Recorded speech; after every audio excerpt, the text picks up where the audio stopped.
SER Podcast. Alto en nombre de la unidad de vigilancia. Está usted completamente detenido. Le tenemos rodeado. Sabemos que usted habla muy malamente. Carrusel Deportivo con Dani García alcanza el 1.621.000 oyentes el sábado. Esta noche vimos por primera vez una entrevista con Mbappé, con Ana Pastor en La Sexta, hablar, entre otras cosas, de su relación con penetración con Vinicius. ¿Y con Jane Austen Espido? Casi todo el mundo ha leído Orgullo y Perjuicio. ¿O ha visto alguna adaptación? Esos médicos, esos responsables de la sanidad del Vaticano que se van a encargar de certificar la muerte del Vaticano, e informar al mundo. El Papa Franciscus ha hecho un buen trabajo. El pésame de todo el gobierno de la Comunidad de Madrid por la muerte del Papa Francisco, el primer pontícipe hispanoamericano. Ha sido una procesión en la que iba el féretro abierto, sencillo y escoltado por la Guardia Sucia que desde el lunes está custodiando el cuerpo de Francisco. Es terrible. Podemos cometer errores. Iban los errores. Rápido, hay que emitir esta cinta, esta grabación. Esto sin más dilatación y a su hora. Son las 4 de la madrugada, las 5 en Canarias. UDV. Unidad de Vigilancia. ¿En qué número estamos ya, Isaías? Informe 832. 32 ya, Eso 832. Hoy un informe feliz, Francino, ya sois campeones de Liga. Bueno, feliz para algunos, sí, claro. Y la verdad es que de manera merecida, porque habéis jugado de forma maestral, según dijimos ayer y escuchó Ander a Pride. Por favor. Y todos ellos, con los Cubarsí, con los Frenkie de Jong, con los que han ido entrando y saliendo, dirigidos de forma maestral por un tal Hansi Flick. Y de manera magistral. Ahí parece que corrige, ¿no? Jesús Gallego. Sí. Ander lo corrige como error, Jesús Gallego también intenta reconducirlo, pero maestral está en el diccionario. ¿Ah, sí? Es la forma castellana del cultismo magistral. Y no es una cosa moderna de Jesús Gallego, ¿eh? Lleva 3 siglos en nuestro diccionario. Bueno. Así que mira, los compañeros de deportes nos ayudan a rescatar una palabra nueva. Y ayer, en el partido definitivo, pues Lamine Yamal abrió de nuevo el camino. Lamine de primeras para Olmo, que cae a banda derecha, se la devuelve al 19, viene la joya de la Masía, el Barça, que parece encontrarse mejor. Lamine para buscar la rosca, es un golazo que puede valer una liga. ¡Qué golazo, gol! Y al final valió la liga, desde luego. Ha sido tan fulgurante el ascenso de este chaval que nos liamos al principio con su edad. Y aunque tenía solo 16 años cuando debutó en la Eurocopa, ya le echábamos 17, que son los que tiene ahora. Se convirtió en el futbolista más joven en debutar en una Eurocopa. 16 años, 388 días. 16 años, 388 días. Tiene Lamine Yamal. Claro, con 16 años y 388 días, los seres humanos normales 17 suelen tener ya 17, recién cumplidos, pero 17. Pero él es especial, ¿no? Como es especial también su nombre, que ha sido generador de dislexias. Lamine Yamal, Yamin Lamal, hemos dudado. Y me ha escrito otra persona diciendo: Javier, actualiza lo de Iker Casillas, macho, que tienes años ya. Porque Yamin Lamal no tiene que cortar su césped. Yamin Lamal nos sirve para explicar lo más básico que parece no entender Donald Trump. A mí con Javier me ha pasado otra cosa, que he empatizado mucho porque le ha ocurrido una cosa que a mí me ocurre, que es que hay una parte de España que dice Lamine Yamal y otra que dice Yamin Lamal. Sí. Y entonces no sabemos cómo se llama del todo, pero en principio a mí me ocurre lo mismo. O sea que, Javier, estoy contigo. Bueno, pues ya lo vamos sabiendo, pero recordamos una vez más que la mal es precisamente la que está mal, como su propio nombre indica. Bueno, los culés hoy felices, los aficionados del Real Madrid no tanto, aunque, oye, tampoco hay que insinuar que el equipo blanco esté muerto. No, hombre. Como también parece extraño que esté a la vez de cuerpo presente y con vida, como se dijo en el larguero esta semana y escuchó Diego Valladares. Habían pasado 24 horas, a esa hora que se ha hecho comunicado, el Madrid va ganando 0-2. En Montjuic. O sea, es que han pasado 24 horas, o sea, que estaba de cuerpo presente el Madrid en la Liga, o sea, que estaba con vida, estaba con vida, O sea, estaba de cuerpo presente y con vida, pues eso, a setas o a roles, una cosa o la otra, nos dice nuestro vigilante. Y dentro de un rato el Barça emprenderá la rúa para celebrar la Liga con los aficionados y pasear sus trofeos por Barcelona, y después, cuando tengan un ratillo, podrían presentarse a cifras y letras, nos dice Mercedes Munarriz. Bueno, pues mira, porque según dijimos, son campeones futbolísticos y también matemáticos. Y en los deportes, el Barça, que puede ser campeón de la Liga ya esta noche ante el Español y en Cornellá-Sampe. Derbi caliente, el que se espera esta noche desde las 9:30. El Español necesita la victoria para amarrar la permanencia. El Barça los 3 puntos para ser campeón matemático. Para ser campeón matemático. Sí. Es muy sutil la cosa, ¿eh? Sí, pero es verdad que usamos el adjetivo matemático cuando debimos utilizar el adverbio matemáticamente, claro. Nos dice Mercedes con toda la razón. Y por cierto, un especialista en matemáticas nos manda esta otra vigilancia que no tiene que ver con el deporte, en la que precisamos lo que era innecesario precisar. El vigilante es Santiago Calvet. Un autocar de línea regular ha volcado en una carretera ancha pero sinuosa de la isla de La Gomera hasta precipitarse metros abajo a una cota inferior de la misma vía. Pues claro, nos aclara Santiago que no es técnicamente un error, pero sí que es una perogrullada. Como titulado en Ciencias nos dice que la noticia hubiera sido que el autobús hubiera caído a una cota superior. Eso sí que hubiera sido un notición. Y una cosa más que nos manda nuestro Iñaki de la Torre. Mira. Proclamarse campeón es campeonar. El día después de que el Barça le ganara al Real Madrid, el 5º clásico consecutivo de esta temporada, si tenemos en cuenta la pretemporada de verano, y en la semana en la que los azulgranas pueden ser campeones de Liga, ya que pueden campeonar el miércoles o en la noche del jueves. Pues pueden campeonar y campeonaron, efectivamente. Bueno, este verbo está en el diccionario desde el año 2001.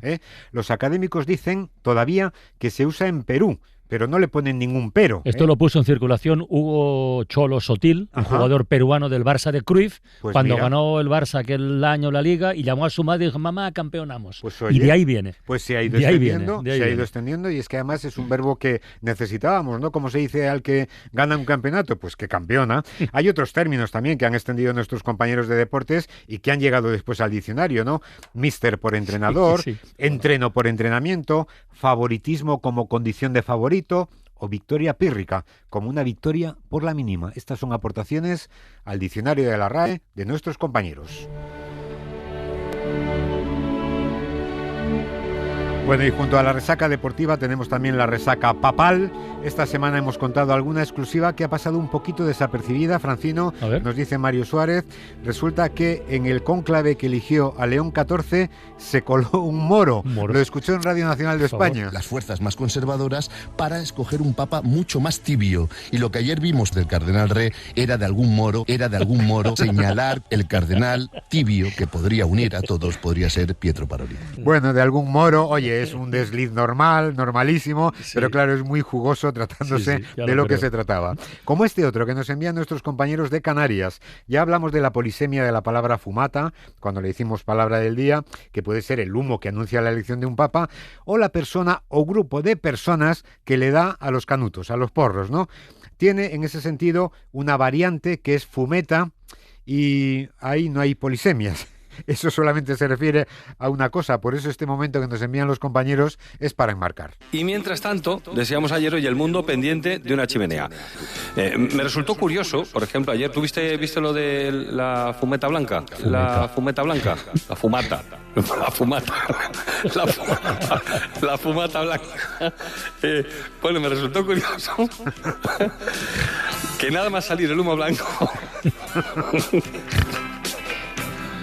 Y ya no pudo seguir nuestro compañero, como Carlos Matera, Matt, que no ha podido resistirse ni resistir la tentación de imaginar esa fumeta blanca en el Vaticano, es para verla la viñeta. Por cierto, oye, que muchos oyentes o no oyentes se quejan de la sobredosis informativa que han tenido que soportar con la elección del nuevo Papa. Sobre todo nos dicen Santiago Martínez y Montse Román, teniendo en cuenta el escaso número de católicos que hay en el mundo, según escucharon en La Sexta. Espectacular, también toda una plaza de San Pedro llena coreando tu nombre y él que se enfrenta al gran reto de su vida. Claro, es el inicio de tu pontificado. Total, nada, 1.400 católicos en el mundo. 1.400 católicos en el mundo. Y además una influencia global. Bueno, pues para ser 1.400, la verdad, son muy influyentes. Tiene mérito que sean tan influyentes. Y del Vaticano nos vamos a Bruselas. Allí han sido recibidas las asociaciones de víctimas de la Dana, que no fueron recibidas en Valencia, ni todavía lo han sido, por Carlos Mazón y Roberto García,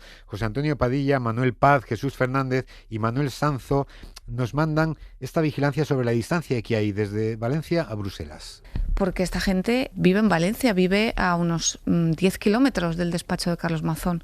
Se han tenido que ir a 16.000 kilómetros, y más tarde de lo que deseaban a que le reciba alguien, ¿no? Bueno, hombre, se han dado la vuelta al mundo a lo mejor, pero sí. Valencia y Bruselas están lejos, pero no tanto. Nos dicen nuestros vigilantes, no son 16.000 kilómetros, sino más o menos, un poquito más de 1.600, ¿no? Y sobre ese encuentro en Bruselas, Miguel Ángel Ortín nos manda también este error que también es sutil. Primero empatía y luego compromisos. Estas tres asociaciones lamentan que las estén recibiendo antes en Bruselas que en el Ejecutivo Comunitario. Claro, es que precisamente el que lo recibió fue el Ejecutivo Comunitario. Y el que no los ha recibido todavía es el autonómico, que es el que todavía no se ha dignado, ¿no? Aunque el gobierno de una comunidad autónoma, podríamos llamarlo, bueno, al pie de la letra, gobierno comunitario, con la integración de la Comunidad Europea, ahora llamada Unión Europea, lo de comunitario y gobierno comunitario lo hemos reservado solamente para la Comisión.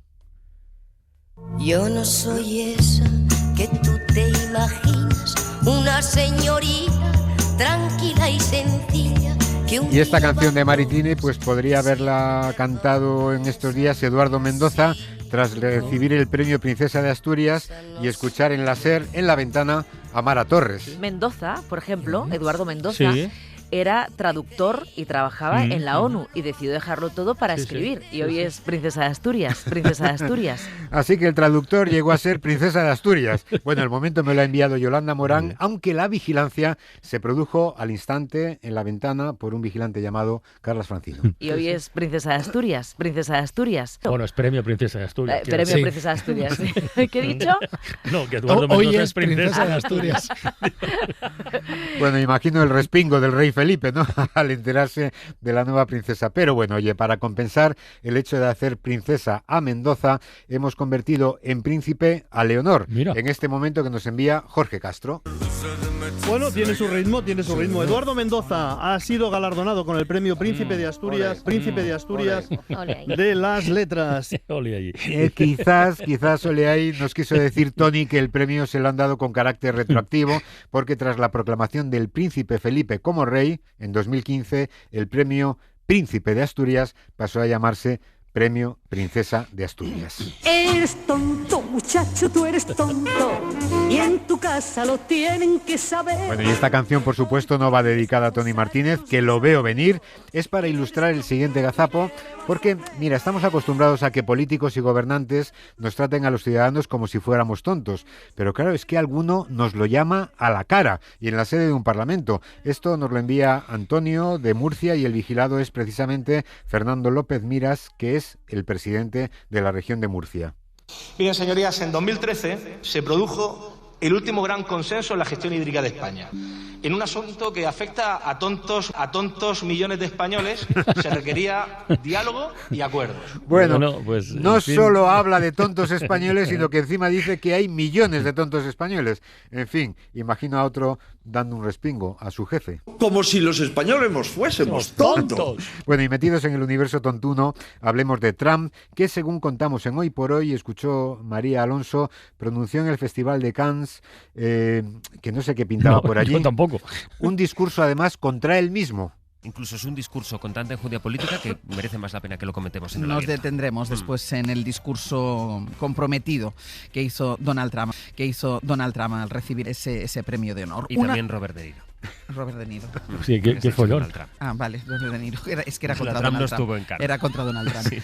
Pues efectivamente, el premio era para Robert De Niro, que en el discurso sí que cargó contra Donald Trump, pero es que los madrugones, tú lo sabes bien. Sí, ¿y tú? Son como son, ¿eh? Pero en Hoy por Hoy volvieron a aliarse con un presidente estadounidense y con un conocido actor de Hollywood. Alejandro lo escuchó y me mandó el tuit. El vigilante sastre pasa en este caso a ser vigilado. Y El País cuenta ese momento en el que Joe Biden llegó incluso a no reconocer a George Clooney. Sí, Clooney no le reconoció al entonces presidente de Estados Unidos. Es el adelanto de un libro que está removiendo la política de Washington. Bueno, y en Hollywood supongo que también estarán revueltos, porque fue al contrario. Fue Biden el que no reconoció al archiconocido George Clooney.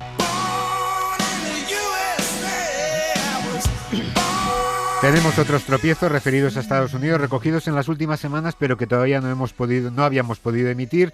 Rafael Urturi, por ejemplo, nos envió esto que escuchó en el Abierto de Hoy por Hoy sobre que Trump es el primer presidente de los Estados Unidos que repite mandato de manera no consecutiva. Y entonces, a partir de ahí, las dudas aumentan. Claro, entonces, es el primer presidente de Estados Unidos. Claro, es el primer presidente de Estados Unidos que repite mandato no de manera sucesiva. Exacto. Bueno, pues va a ser que no, o sea, nos dice Rafael, porque el 22º y 24º presidente de Estados Unidos a finales del 19 fueron la misma persona. ¿Quién era? Grover Cleveland, que también fue presidente de 2 legislaturas no consecutivas, como ahora lo está haciendo Trump, con un intervalo de 4 años. Y Fernando Martínez también nos envió este momento en el que Joan Solés tuvo un lapsus doble, casi triple, nos dice Fernando. Este es el momento. 1.200 millones. ¿Cómo? Atención, 1.200 millones. Reclama Italia a la multinacional Amazon.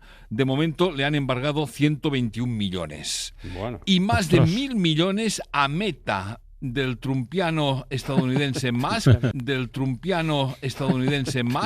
por servicios digitales en el país en la última década. Bueno, pues nos recuerda a Fernando que Meta no es de Musk, sino de otro trumpiano, es Zuckerberg, y también recuerda de paso que Musk no es estadounidense, sino sudafricano. Es verdad, sí, y hasta cabe dudar, ya nos dice el vigilante, de que a estas alturas Musk siga siendo trumpiano o trumpista, visto cómo le está zurrando su presidente con el tema de los aranceles. Pero bueno, eso, el tercer error, posible error, ahí lo dejamos. Y otros errores históricos también en Ser Historia, que ya es rizar el rizo, en donde retrasaron la aprobación de nuestra primera Constitución, la de 1812, la PEPA, pues 6 años. Esto lo escuchó Rafael Urturi. Es una época de cambio absoluta, ¿no? Además, pensemos que en este marco, ¿no?, de la Guerra de la Independencia es cuando, bueno, surge la Constitución de Cádiz, ¿no?, en el año 1818, con ese recorrido que tuvo casi nulo. Coño, y tan nulo, ¿eh? La Constitución de 1818 fue tan nula que nunca fue aprobada, porque nunca existió, fue la de 1812. Como tampoco existió en Estados Unidos esa ley contra enemigos extranjeros que ahora ha desempolvado Trump, y la hemos fechado en 1978, nos dice José Javier Simón. Se ha ordenado al gobierno de Donald Trump que suspenda las deportaciones amparadas en la ley de enemigos extranjeros, una norma de 1978. Bueno, en 1978 aquí sí que aprobamos nuestra Constitución. Esa ley efectivamente existe, pero no es tan reciente, sino que es de 1798.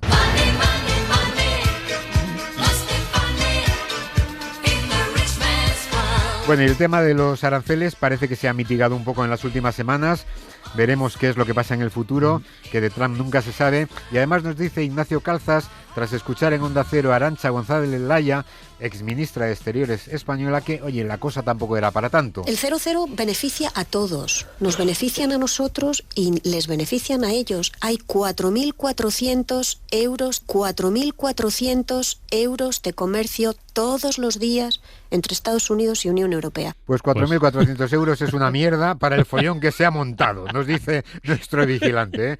Con todo el mundo ahí discutiendo y lanzándose órganos. ¿Órganos? Sí, esto nos lo cuenta y nos lo envía José Manuel Polo. Las tasas no serán del 145%, sí quedarán grabadas al 20%, después de una semana de órganos diarios entre órganos diarios entre ambos países. Iremos Intenta corregir, pero insiste el hombre, es que cuando se cruza una palabra es imposible. Lo siento mucho, José Luis, esto nos pasa a todos. Y la verdad es que no sé si es peor que se lancen órganos a que haya hostias, Francino.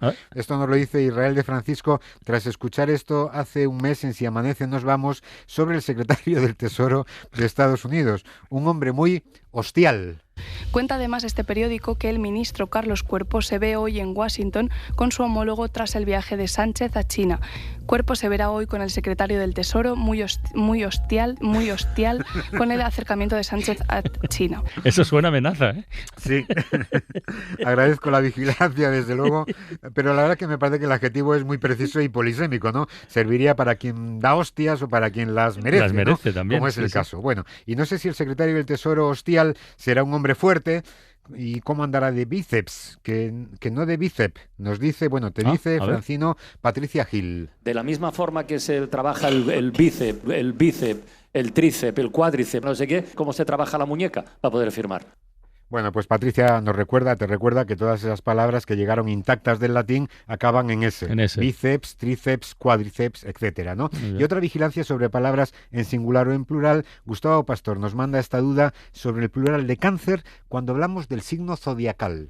Y a partir de esta tontería le hice un retrato que somos los dos, nos llevamos 10 años justos y somos tontos, cánceres también muy... Sí, somos tontos, sí. Tenemos esa absurdidad. Bueno, pues esta es una vigilancia interesante porque si hablamos del cáncer como enfermedad, el cáncer tiene plural, en cánceres. Si no tiene varios, tiene varios cánceres y se debe usar. Pero si hablamos del signo zodiacal, podemos usar el singular o el plural. Los cánceres somos así o los cánceres somos así. Con cáncer quizás suene un poquito más raro, pero por ejemplo, si yo te digo que los sagitarios somos así, pues nos suena tan bien. Y vamos acabando. Súbeme la radio, que está mi canción. Esta es la canción que llegó a ser número 1 de los 40 principales en 2017, que es el año que hoy comenzamos a repasar con Cristina del Casar. Hoy la verdad es que vemos que el gusto por la lengua se va colando por todos los rincones, llega incluso a las greguerías. Esta es de esta misma semana. Y acabamos con el loco de la ventana. En el camino es donde vas a hallar la sabiduría, eso está claro. Martínez, ¿dónde va usted tan raudo, circunspecto y asaz atribulado? Pues iba a cagar, pero ahora voy a por un diccionario.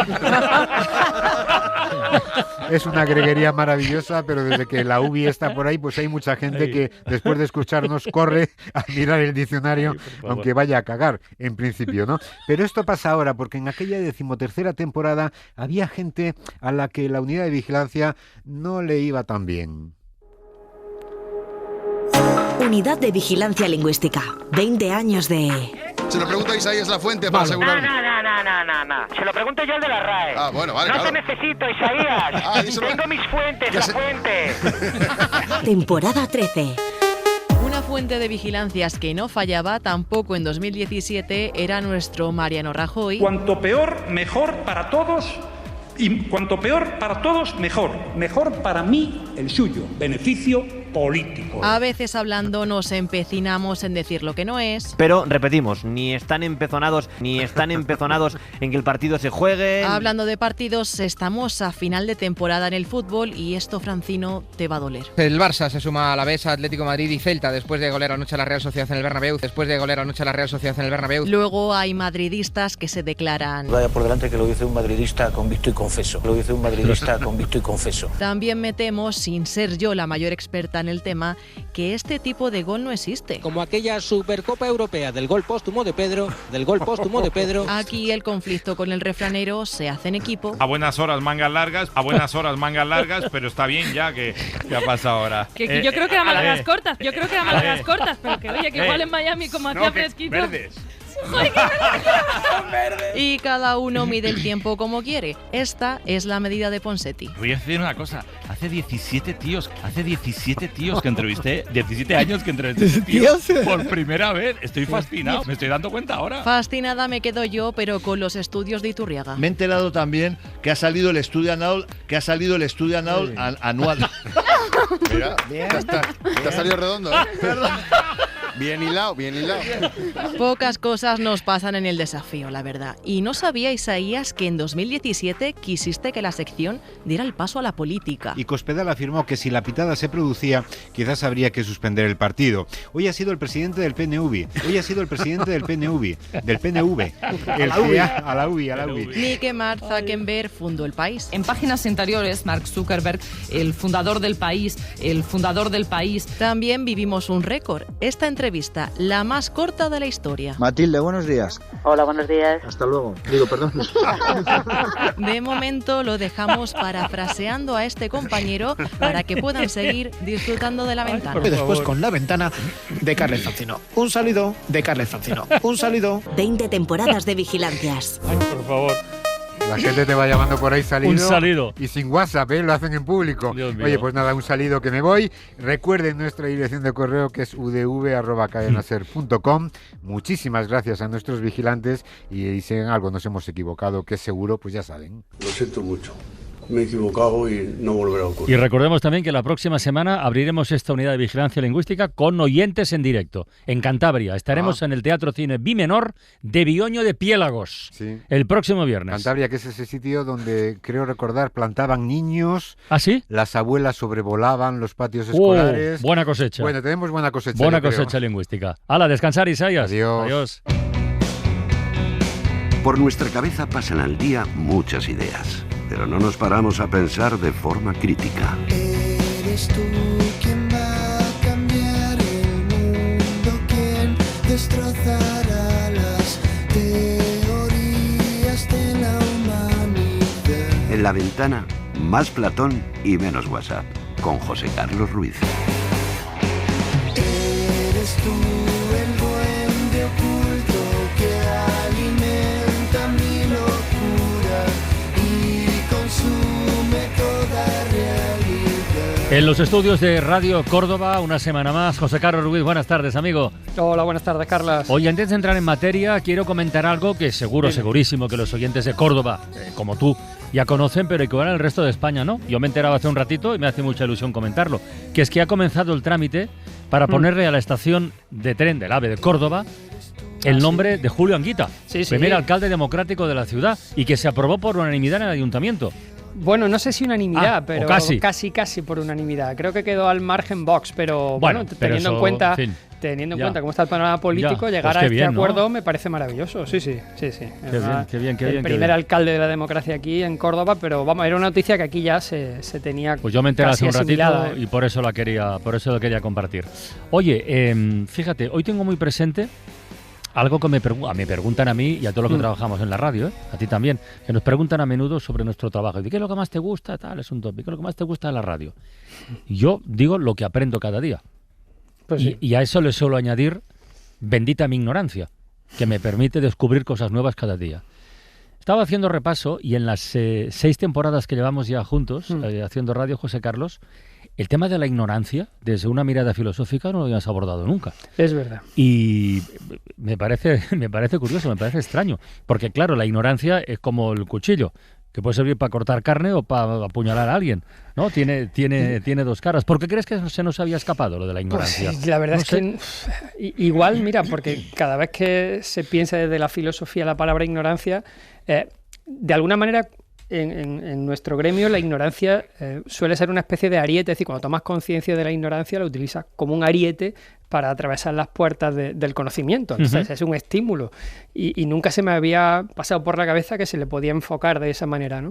Pero también si miro en el plano social o me voy a la parte social, yo creo que en una sociedad como la nuestra, donde hay muchas narrativas marketingianas, ¿no? Muy seductoras, todo el mundo parece que se expresa desde la convicción. Y entonces todo el mundo, digamos que se atilda con mucho esmero por intentar que la atención del otro se la preste, ¿no? Y eso hace que la duda, como decía Victoria Camps, o que la ignorancia se estigmaticen y en ese estigma desaparece, es decir, está como oculta, ¿no? Y a mí me preocupa porque que la ignorancia no forme parte del discurso social o del discurso político me parece preocupante, pero me parece mucho peor incluso que tampoco conste en el plano pedagógico, ¿eh? ¿Por qué te preocupa de manera especial lo de la pedagogía? Bueno, a ver, yo soy docente, como bien sabes, y te diría que hay 2 cuestiones que creo que son importantes en ese plano pedagógico. La primera tiene mucho que ver con que se asevera sobre cuestiones educativas por parte de algunos gremios que sí están asociados a la educación, quizá por algunos pedagogos que no se han blandido el cobre en el aula con los niños, pero que desde el plano teórico diseñan reformas educativas en algunas ocasiones que quedan muy alejadas, ¿no?, de la realidad del aula, es decir, que hay una ignorancia sobre lo que implica pisar el terreno, ¿no? Y entonces las competencias muchas veces aparecen en menoscabo del conocimiento, que está en un segundo plano. Pero luego, por otra parte, también creo que en el plano de la educación está pasando algo y a los docentes nos está pillando esto con el paso cambiado. Y es que la inteligencia artificial, especialmente pues, el ChatGPT 4, etcétera, ¿no? A día de hoy, yo, por ejemplo, en la universidad ya no puedo arriesgarme a pedir que hagan trabajos en casa, porque la evolución de la inteligencia artificial en la utilización o a la hora de asimilar el lenguaje natural es tan buena que ya empieza a ser difícil distinguir un trabajo realizado por un alumno de carrera por uno hecho con el ChatGPT 4. Y es que los procesos, es decir, ¿dónde está el problema de la ignorancia? No tanto en que tú utilizas la inteligencia artificial y del resultado aprendas. Es decir, tú puedes tener conocimiento a partir de esos procesos, sino que estamos dejando de educar en el proceso. Porque, claro, si tengo una computadora o una inteligencia artificial a la que le pido una tarea, la desarrolla, es decir, la procesa y me da un resultado, yo evito el proceso. Cojo el resultado, lo analizo, lo adapto y lo pongo. Pero no hago el proceso, es decir, no me enfrento a ese pensamiento crítico que se precisa. Entonces, a mí eso me parece que es preocupante. Hoy leí una entrevista con José Antonio Marina, que tiene un nuevo libro del que algún día hablaremos aquí en La Ventana, que decía precisamente eso, que ahora hay estudiantes, bastantes, muchos, que si algo ven que está en Internet, creen que ya no hace falta que lo estudien y lo memoricen.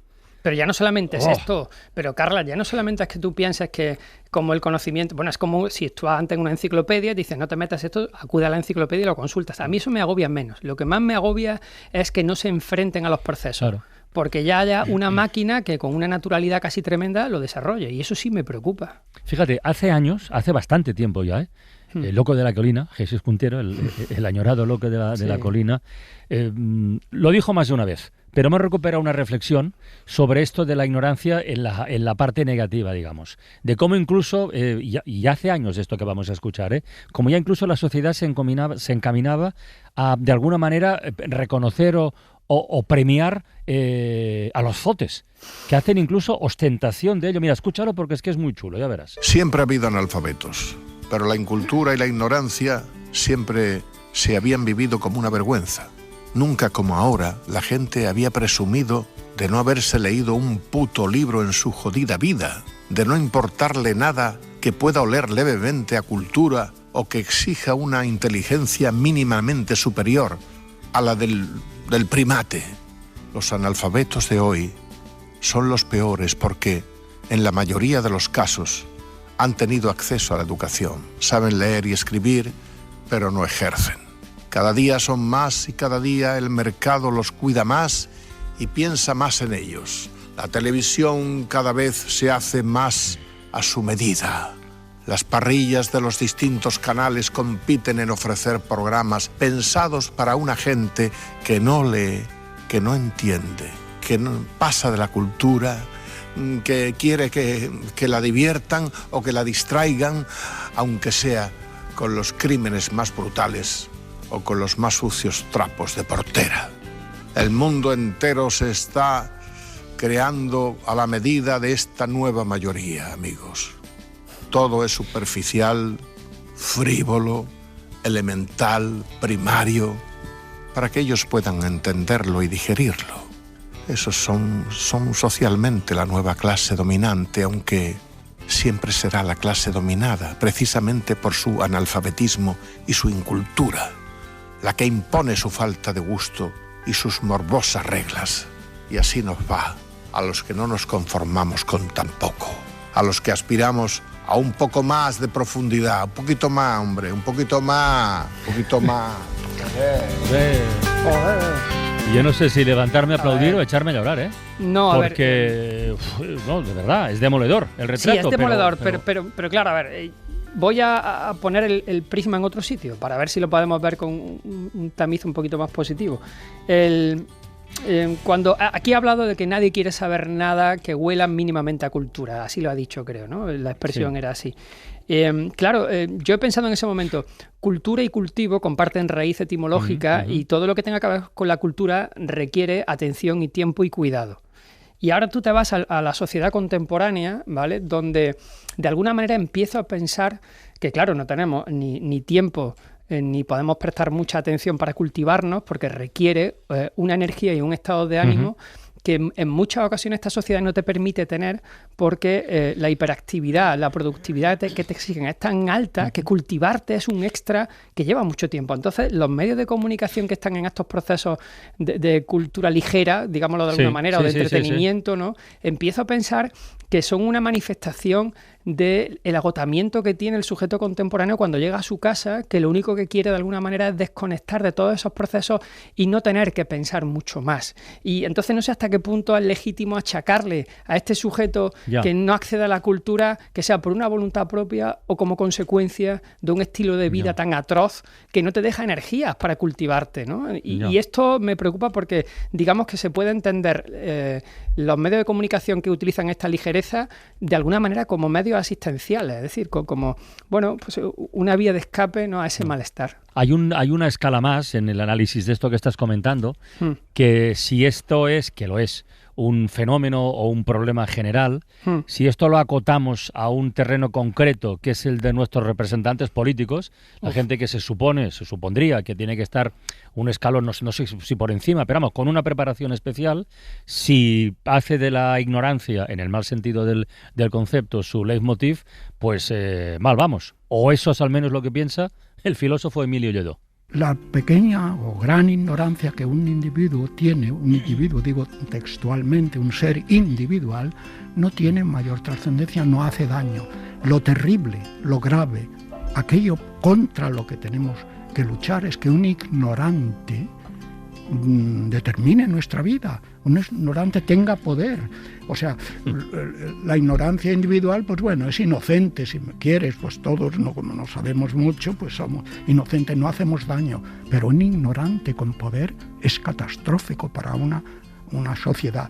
Y desgraciadamente, con todas las excepciones, o muchísimas que se quieran, la ignorancia, el no querer pensar, el no querer dialogar, el no querer entender, porque no les interesa, está a la orden del día en una buena parte de nuestra política. Por no buscar ejemplos más cercanos y entrar en polémicas inútiles, estoy pensando en Trump. Sí, bueno, quiero decir, aquí un señor triunfador, multimillonario, poderoso, y lerdo. Yo te diría, mira, aquí sí te puedes echar a llorar, ¿ves? Porque aquí sí creo que hablamos de una ignorancia arrogante, que además es impermeable y que no deja ninguna crítica correctiva hacia lo que hace. Incluso la sociedad lo inviste en algunos momentos. Hannah Arendt ya dijo en su momento que no hace falta una voluntad perversa de un sujeto para hacer el mal. Es decir, basta con que alguien tenga incapacidad para pensar, para que de esa manera ejerza su acción y corresponda quizá a unos contenidos terroríficos, ¿no?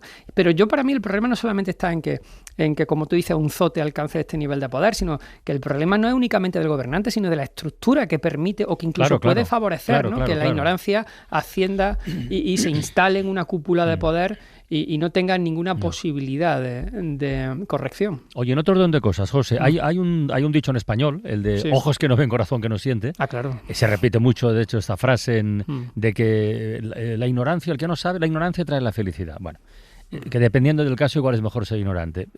Pienso en los niños, por ejemplo, ¿no? Sí. Que son más ignorantes que los adultos, en principio, y sin embargo son más felices. Mucha gente se cambiaría por un niño. ¿Vamos bien por ahí o hay que corregir el tiro? Yo esto se lo escucho, incluso como le doy clase a los alumnos de magisterio aquí en la Universidad de Córdoba, y son de infantil y primaria, esto sale a veces y me dice, es que los niños siempre son felices y tal. Digo, bueno, tú te cambiarías y te dicen, sí, yo me cambiaría. Digo, claro, porque no tienen responsabilidades. Claro, no tienen responsabilidades en muchos sentidos, pero analiza la intensidad de su vida en relación con su pensamiento. Es decir, ¿qué clase de... ¿Eso es sinónimo de felicidad? ¿Ausencia de responsabilidades? En el caso del niño no tiene ningún problema porque incluso sus categorías temporales están siempre dentro de lo inmediato.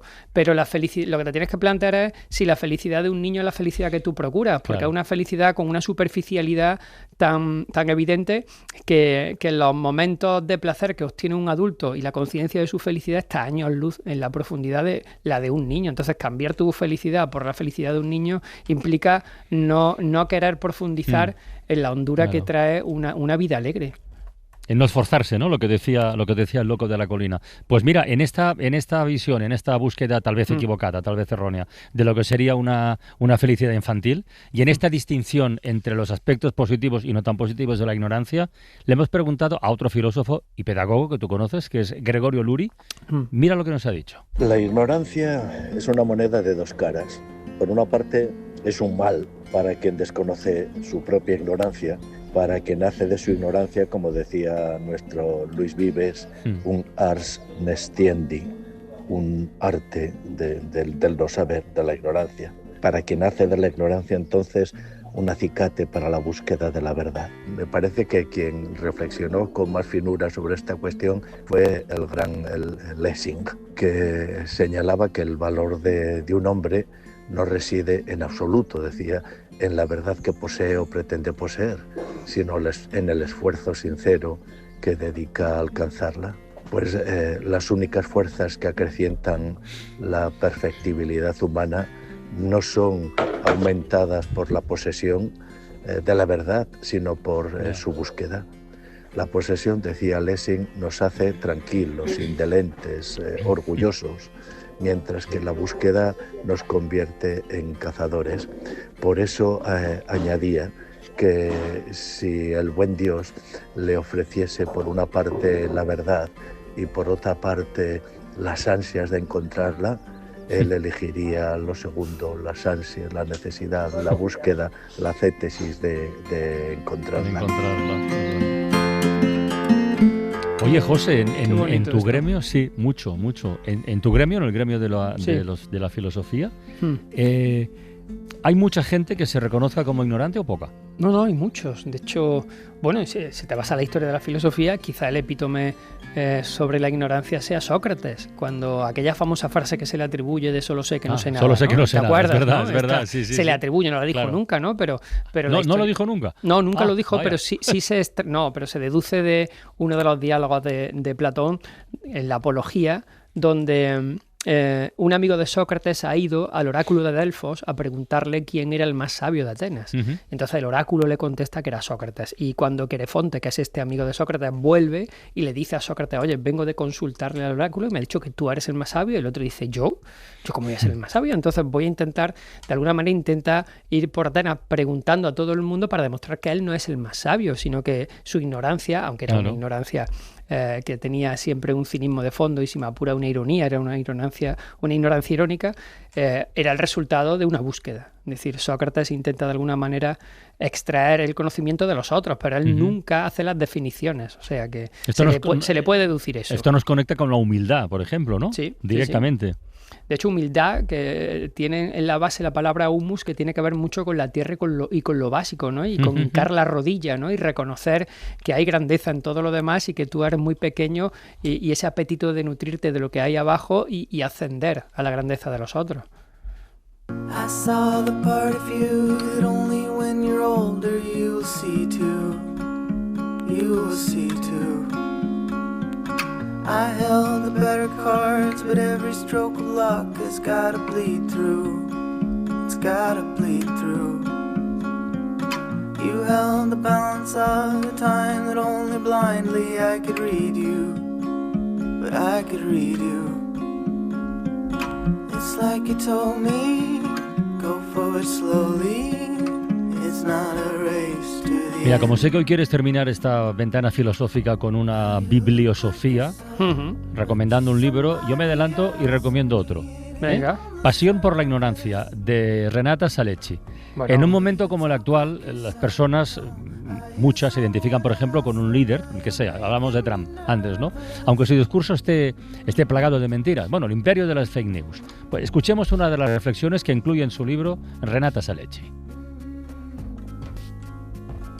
Las personas siempre han encontrado maneras de cerrar los ojos, los oídos y la boca para ignorar, negar o denegar información que les resulte perturbadora. Se identifican, por ejemplo, con un líder aunque su discurso esté plagado de mentiras. La diferencia en estos tiempos de la posverdad es el auge de la inercia cognitiva, esto es, el aumento de la indiferencia ante qué es verdad y qué es mentira. Esta indiferencia va ligada a la imposibilidad de saber más que a una simple indisposición a aprender. Si nos fijamos en cómo se transmiten las noticias falsas, fake news, a través de Internet, vemos lo difícil que a menudo resulta identificar sus fuentes o qué se pretende conseguir con ellas. En esta época nuestra de consentimientos informados, lo que se espera es que las personas estén perfectamente informadas de sus enfermedades, de los diversos procedimientos médicos disponibles y de sus correspondientes riesgos. Sin embargo, las personas a menudo optan por cerrar los ojos cuando se enfrentan a problemas que ponen sus vidas en peligro. Pues vaya panorama, ¿no? Joder, bueno, el libro es muy bueno. Este que tú dices de Pasión por la Ignorancia, que se publicó, por cierto, en el 2023 en castellano, yo sí lo recomiendo también que todo el mundo se acerque para entender cómo los sistemas de poder están utilizando la desinformación, pero sobre todo la duda, para manipular la opinión pública, y lo están consiguiendo muy bien. El libro está muy bien. Luego, si quieren entrar en el análisis filosófico de la duda como elemento de construcción de conocimiento o de destrucción, el mejor libro que se puede leer ahora quizás sea el de Victoria Camps, Elogio de la duda, que es un libro que tiene un análisis sobre por qué hemos estigmatizado el conocimiento, la ignorancia y la duda de una manera muy evidente. Y luego, fíjate, me gustaría... Hay una película que la tengo aquí pendiente. Llevo un tiempo, desde que hemos comenzado el programa, rondándome por la cabeza una película que tiene mucho que ver con la ignorancia y que me parece brillante a la hora de acercarnos a ver cómo se manipula la información, que se llama Gracias por fumar. No sé si la has visto, Carlas. No me suena. Pues es una película del 2005, estuvo nominada a los Globos de Oro, de Jason Reitman, que es el director de Up in the Air o de Juno. Es un director muy singular. Bueno, pues esta película trata de, en 1975-80, ¿no? Descubren que el tabaco tiene elementos cancerígenos muy fuertes, entonces contratan, el lobby de la tabacalera contrata a un sofista del siglo XX maravilloso, alguien que utiliza una retórica brutal para defender no el tabaco, sino la duda, es decir, para generar duda en las informaciones que iban saliendo sobre los procesos cancerígenos, ¿no? Y se ve de una manera maravillosa cómo ese hombre es capaz de generar dudas en las audiencias utilizando argumentos muy sofisticados. Está muy bien la película. Sí, bien.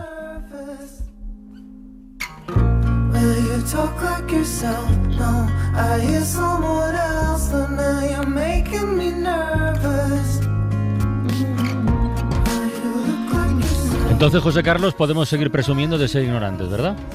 Bueno, es lo más nutritivo para el intelecto, ¿no? Sí, señor.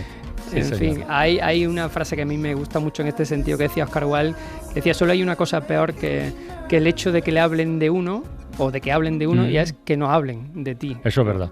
Y en este sentido es la ignorancia más dolorosa, quizá. Oye, te digo lo mismo que a Isaías hace un ratito. La próxima semana abrimos la ventana en Cantabria, en el Teatro Cine Bimenor de Bioño de Piélagos. Ya pensaremos algo para pensar filosóficamente ahí, ¿vale? Venga. Cuídate mucho, José Carlos. Un abrazo, guapo. Venga, chao. Hasta luego. Para no perderte ningún episodio, síguenos en la aplicación o la web de la SER, Podium Podcast o tu plataforma de audio favorita.